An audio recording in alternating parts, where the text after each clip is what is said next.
Okay, imagine this. You buy a ticket to watch a fight, you walk into the stadium, but instead of a boxing ring, you see a cage right there in the center of the stadium, metal fences all around. And you think to yourself, are you watching a sport or are you watching the Hunger Games right now?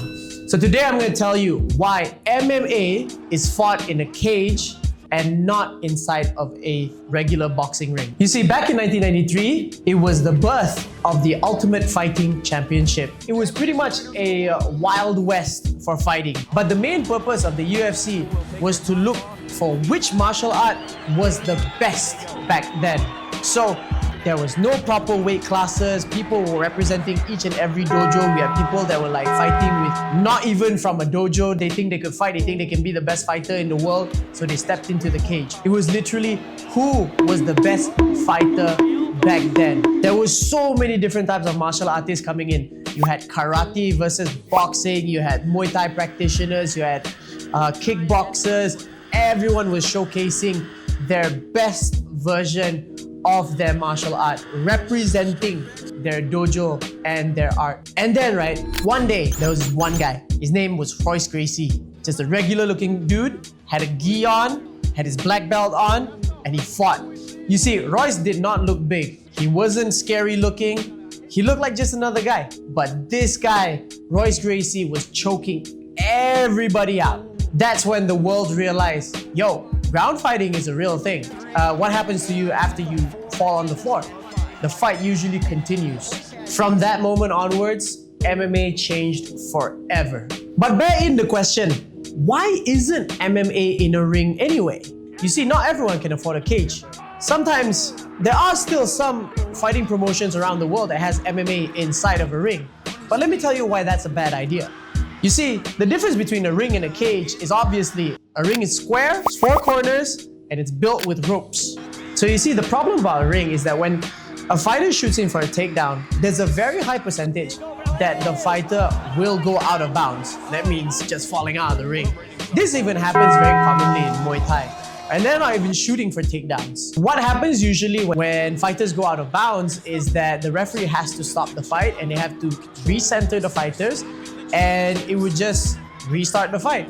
Seems like an easy fix, but it would kill the momentum a lot. Can you imagine, like every few seconds, the referee has to stop and then recenter the fighters and then they continue on fighting?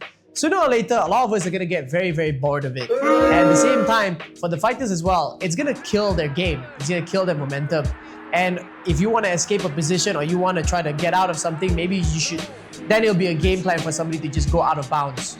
But of course, it goes back to what if the fighter falls out of a ring.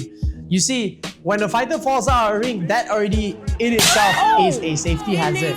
You're gonna get probably higher chances of deaths or like major injury. These are things that, at least for the UFC, they will try to negate all these problems. So guys, that's usually why MMA is fought inside of a cage rather than a ring.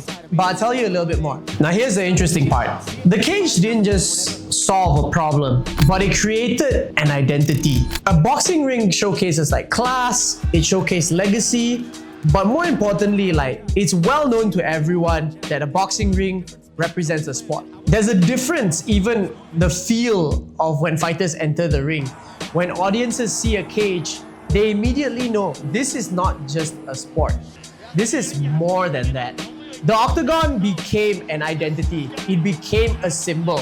Even people who are casual fans of combat sports, when they see a cage, they're not going to think about anything else but MMA. And that in itself, it's a branding power.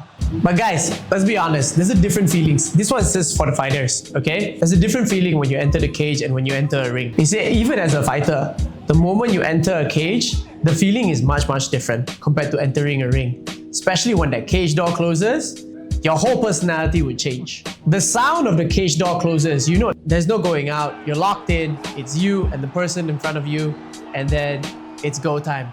The moment the referee says, let's get it on. So this in itself, the cage has this aura that it adds tension, adds fear, adds drama. It changes a fighter's mindset. So the metal fence is not just there as background. it plays a whole new role of psychological fighting. So guys, next time you watch MMA, remember this. Every time you see that cage, it wasn't just random. It shaped the sport. Without the cage, modern MMA would not be where it's at today. It would be completely different. But now a question to you guys though. There's quite a number of us that's fought MMA in a ring and MMA in a cage. Which one would you prefer? Do you prefer fighting in a cage or fighting in a ring? Let me know in the comments.